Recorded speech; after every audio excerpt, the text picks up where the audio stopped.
करते हैं अल्लाह का नाम लेके बिस्मिल्लाहिर्रहमानिर्रहीम। अस्सलाम वालेकुम एवरीवन, मैं हूँ फिर दोस्त। आज का वीडियो का टॉपिक बहुत ज्यादा इंटरेस्टिंग है। तो हमने फर्स्ट जो वीडियो देखा था वो पार्ट 1 था, जिसमें कि एक हिंदू औरत ने क्वेश्चन किया था डॉक्टर जाकिर नाइक सर से, उन्होंने जवाब दिया तो इस्लाम कबूल किया था। ये है पार्ट 2 का वीडियो, ठीक है। इसमें ये टॉपिक क्या है, answer my question, I will explain Islam Hindu professional challenge. माने एक औरत ने, हिंदू औरत ने बोला, अगर आप डॉक्टर जाकिर नाइक सर से अगर आप मेरा सवाल का जवाब दे देते हो तो मैं इस्लाम कबूल करूंगी। तो इस पे पार्ट 2 का वीडियो है, चलो इसमें देखते हैं उस औरत ने क्या क्वेश्चन किया, क्या पूछा डॉक्टर जाकिर नाइक सर से, और उसका जवाब सुनने के बाद वो औरत ने इस्लाम कबूल करती भी है या नहीं, इस वीडियो में जानेंगे। चलो वीडियो स्टार्ट करते हैं।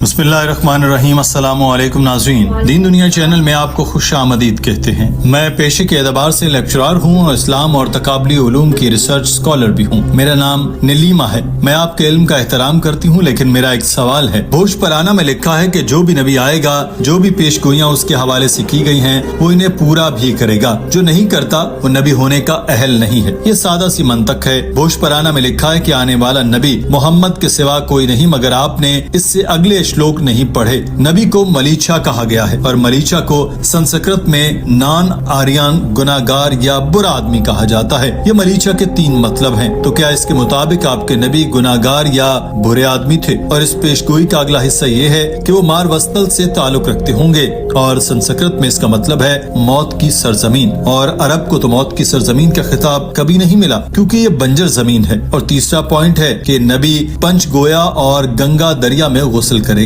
और हम जानते हैं कि आपके नबी ने ये नहीं किया। वो कभी इस सरजमीन पर आए ही नहीं, तो दरियाए गंगा में कैसे गुस्ल कर लिया? दूध, दही, घी, पेशाब और गोबर है। अगर आप मुझे कुरान से एक भी शवाहिद दिखा दें कि आपके नबी ने दरियाए गंगा में गुस्ल किया या पंचगोया में गुस्ल किया था, मैं इस्लाम कबूल करने के लिए तैयार हूँ। नाज़रीन, ये चैलेंज एक हिंदू खातून ने डॉक्टर जाकिर नाइक को दिया था। उसका क्या इरादा था ये मालूम नहीं, मगर अल्फाज हद तक आमेज जरूर थे। और कोई भी ऐसे अल्फाज सुनेगा तो लाजिम बात है कि मजहबी जज्बात मजरू तो होंगे, मगर उलमाए किराम का मामला जरा मुख्तलिफ होता है। डॉक्टर जाकिर नाइक ने ये सवाल सुना और फिर मुस्कुरा दिए, क्योंकि उनका वास्ता ऐसे लोगों से पड़ता रहता है जो दावत के काम में रोड़े अटकाते और तरह तरह की बातें बनाते हैं। उनको खंदा पेशानी के साथ सुनकर उनके सवालों का जवाब देकर मुतमईन करना उनकी हिदायत का बायस बनता है। यही वजह है कि उन्होंने भी बजाय गुस्सा करने के तमाम सवालों के जवाब देने का फैसला किया। क्या वो खातून सवालों के जवाब सुनकर मुतमईन हुई और इसने इस्लाम कबूल किया, या फिर अपने दावे से ही मुकर गई? ये जानने के लिए वीडियो को आखिर तक जरूर देखें। पहले आप इस खातून का सवाल सुन लें। Every prophet who comes in the name of God will fulfill the prophecy which is made for him. Meaning lecha, it is derived from Sanskrit dictionary.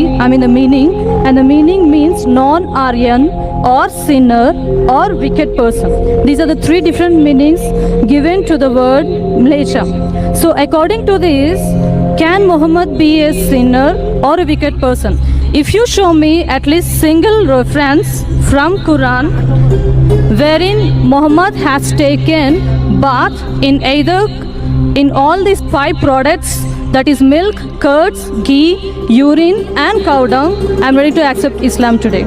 Doctor Zakir Naik ने उस खातून का चैलेंज कबूल किया और कहा कि मैं आपसे मुत्तफिक हूँ। बहन, पेशगोइयों का 50% से ज्यादा पूरा होना जरूरी है, वरना नबी का दावा नहीं किया जा सकता। मैं आपके तीनों सवालों के जवाब दूंगा, देखते हैं कि आप इस्लाम कबूल करती हैं या नहीं। ये अलग बात है कि आप सच्चाई को सुन ही नहीं पाए। मैं आपकी मलीचा की तीनों तारीफों से भी इत्तफाक करता हूँ। मलीचा का एक मतलब गैर आर्याई यानी हिंदुस्तान में ना रहने वाला, एक मतलब गुनाहगार और एक मतलब बुरा आदमी है। यही वजह है कि हिंदू मुसलमानों को मलीचा कहते हैं। जब वो ये कहते हैं तो इनका मतलब मुसलमानों को गुनाहगार और बदकार बताना होता है, मगर वो भूल जाते हैं इसका एक और मतलब फॉरेनर यानी बाहर से आया हुआ है। जब मैं सहीफों का हवाला देता हूँ तो इसका यह मतलब नहीं कि एक लफ्ज के 4 मतलब हैं तो 2 से ज्यादा दुरुस्त होने जरूरी हैं। अगर लफ्ज की एक भी तारीफ दुरुस्त है तो भी सबको समझ आ जाती है। मिसाल مثال کے طور پر قرآن پاک کہتا ہے کہ سور کا گوشت نہ کھاؤ، اور سور کے گوشت کے لیے انگریزی میں پگ کا لفظ استعمال کیا گیا۔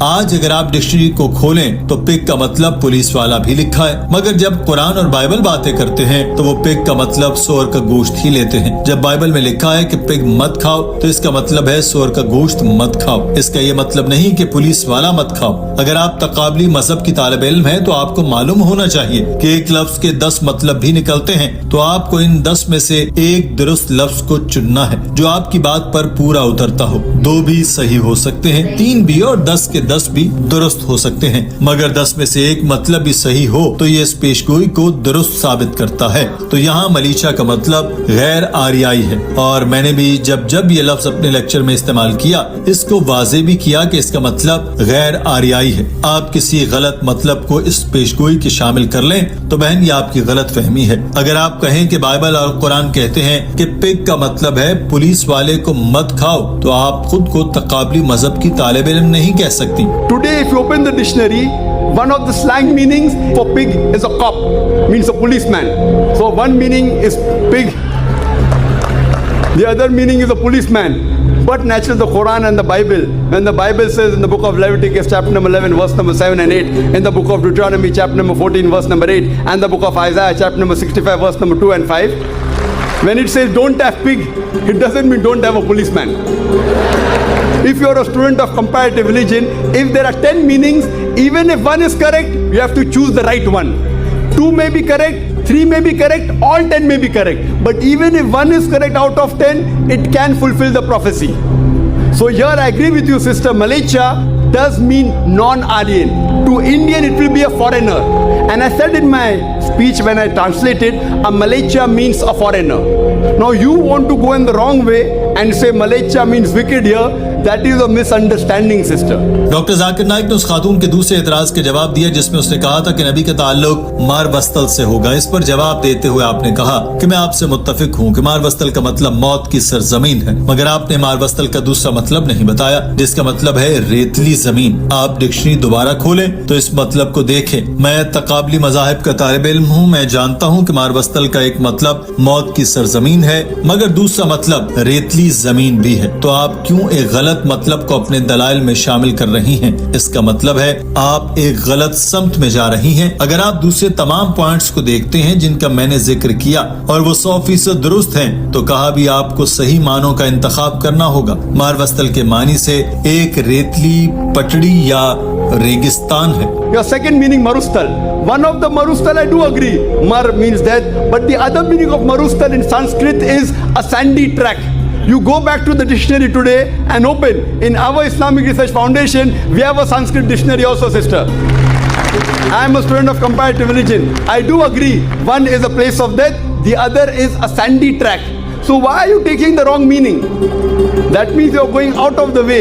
So if you see the permutation and combination, all the other points I mentioned are 100% correct. Here also you have to choose the right meaning. So one of the meanings of Marustal means a sandy track or a desert. Doctor Zakir Naik نے مسکراتے ہوئے کہا کہ آپ کے تیسرے اعتراض کی بات کرتے ہیں اور امید ہے آپ اسلام بھی قبول کریں گی۔ میں نے کہا تھا آپ صلی اللہ علیہ وسلم نے پنج گویا میں غسل کیا، ہم اس کا اب تجزیہ کرتے ہیں۔ اگر آپ ہندو اصطلاحوں کے حساب سے دیکھیں تو گنگا اور پنج گویا میں غسل کرنے والا مطلب ہے خود کو پاکیزہ کرنا۔ ہندوؤں کا عقیدہ ہے کہ جب وہ خود کو گنگا میں ڈبو دیتے ہیں تو ان کے گناہ دھل جاتے ہیں۔ میں نہیں سمجھتا کہ آپ صلی اللہ علیہ وسلم ہندوستان میں آ کر دریائے گنگا میں ڈبکی لگائی تھی، یہ محض اس طرح کے لیے ہے۔ یہاں پنج گویا میں غسل کرنے کا مطلب ہے خود کو پاکیزہ کرنا۔ سیاق و سباق کے ساتھ دیکھیں تو اس کا مطلب یہ نہیں خود جا کر گنگا میں ڈبکی لگانا لازم ہے، اور اگر آپ جسمانی طور پر بھی گنگا میں ڈبکی لگائیں گے تو اس کا یہ مطلب نہیں کہ آپ واقعی پاک صاف ہو جائیں گے۔ یہ ہندو مذہب کا فلسفہ ہے جس پر وہ یقین کرتے ہیں۔ یہاں جب پیشین گوئی ہوتی ہے کہ حضرت محمد صلی اللہ علیہ وسلم نے پنج گویا میں غسل کیا تو اس کا یہ مطلب نہیں کہ انہوں نے گنگا میں ڈبکی لگائی، بلکہ اس کا مطلب یہ ہے کہ وہ اللہ تعالیٰ کی طرف سے پاکیزہ تھے، اور ہمارا عقیدہ ہے کہ خدا کے تمام انبیاء میں چاہے وہ موسیٰ ہوں یا عیسیٰ یا حضرت محمد صلی اللہ علیہ وسلم ہو یا دیگر تمام انبیاء کرام ہوں، وہ سب کے سب معصوم تھے اور وہ پاک تھے۔ میں نے آپ کے تینوں سوالوں کے جواب دے دیے، امید ہے آپ اسلام قبول کریں گے۔ Now here we analyze that when we say in the Hindu terminology, when you say bath in the Panchgarh in the Ganges, it means to purify. One means actually you dip yourself in the Ganges, which I don't expect the Prophet came and dipped himself in the Ganges. It means to purify. I did not give the explanation because the lecture is very long. I can speak on this topic for the full day. I did not give details of everything. I can speak on each prophecy for another few minutes, even for us together. So here, having a bath in the Panchgarh means purify. So depending upon the context, it doesn't mean a physical bath. नाज़रीन, इस खातून ने अपने challenge के बरक्स फौरी तौर पर जवाब पाने के बावजूद इस्लाम कबूल नहीं किया, मगर डॉक्टर जाकिर नाइक ने वाज़ो नसीहत का सिलसिला जारी रखा और इस खातून को अच्छे अल्फाज के इस्तेमाल की हिदायत की बजाय ये कि अपने मतलब के अल्फाज हर जगह जोड़ दिए जाएं। उन्होंने हज़रत सल्लल्लाहु अलैहि वसल्लम का एक वाक़या बताया कि जब आप सल्लल्लाहु अलैहि वसल्लम ने दीन इस्लाम की तबलीग शुरू की तो उन पर हर साए हयात तंग करने की भरपूर कोशिश की गई। उन पर तरह तरह के इल्जामात धरे गए और कोशिश की गई कि दावत की राह में हर तरह की रुकावट डाली जाए। इस दौरान आप सल्लल्लाहु अलैहि वसल्लम एक मर्तबा सफर पर जा रहे थे तो रास्ते में एक अजनबी मिला और बात शुरू हो गई। इस अजनबी ने हजरत मोहम्मद सल्लल्लाहु अलैहि वसल्लम के बारे में बुरी बातें शुरू कर दी और कहा कि मोहम्मद बहुत बुरे हैं, नाउजुबिल्लाह, वो एक खुदा के बारे में सिखाता है, इसकी बात मत सुनना। आप सल्लल्लाहु अलैहि वसल्लम तो अखलाक के ऐसे पैमाने पर हैं कि वो अजनबी भी आप सल्लल्लाहु अलैहि वसल्लम से मुतासिर हुए बगैर न रह सका। वो नहीं जानता था कि जिससे वो बात कर रहा है और जिसकी बुराई कर रहा है वो आप सल्लल्लाहु अलैहि वसल्लम खुद हैं। वो शख्स कह रहा था कि मोहम्मद नाउजुबिल्लाह बहुत बुरे हैं, मगर आप बहुत अच्छे इंसान हैं, बहुत मेहरबान हैं, बहुत प्यार करने वाले हैं। फिर उसने नाम पूछा तो आप सल्लल्लाहु अलैहि वसल्लम ने नाम बता दिया। उसने कहा हैरानी से, दोबारा नाम पूछा तो आप सल्लल्लाहु अलैहि वसल्लम ने फिर बताया, जिससे सुनते ही उसने कलमा पढ़ लिया। वो शख्स पैगंबर इस्लाम पर हमला कर रहा था, मगर जानता नहीं था जिनसे वो बातें कर रहा है उन्हीं के खिलाफ बुरा भला भी कह रहा था। मगर जैसे ही उसे एहसास हुआ जिनके अखलाक से वो इतना मुतासिर हुआ है असल में वही वो शख्स हैं जिनके बारे में उसने दूसरों से बुराई सुनी है। हकीकत खुलते ही उस अजनबी ने इस्लाम कबूल कर लिया। डॉक्टर साहब ने उस खातून को भी नसीहत की कि आप भी मोहब्बत का पैगाम बांटें, अल्फाज के चुनाव में मोहतात रहें और इस्लाम को समझने के लिए कुरान पाक का मुताला करें। नाज़रीन, आज की वीडियो के बारे में आपकी राय क्या है? कमेंट सेक्शन में जरूर आगाह कीजिए। अपना ख्याल रखिए। अल्लाह हाफिज।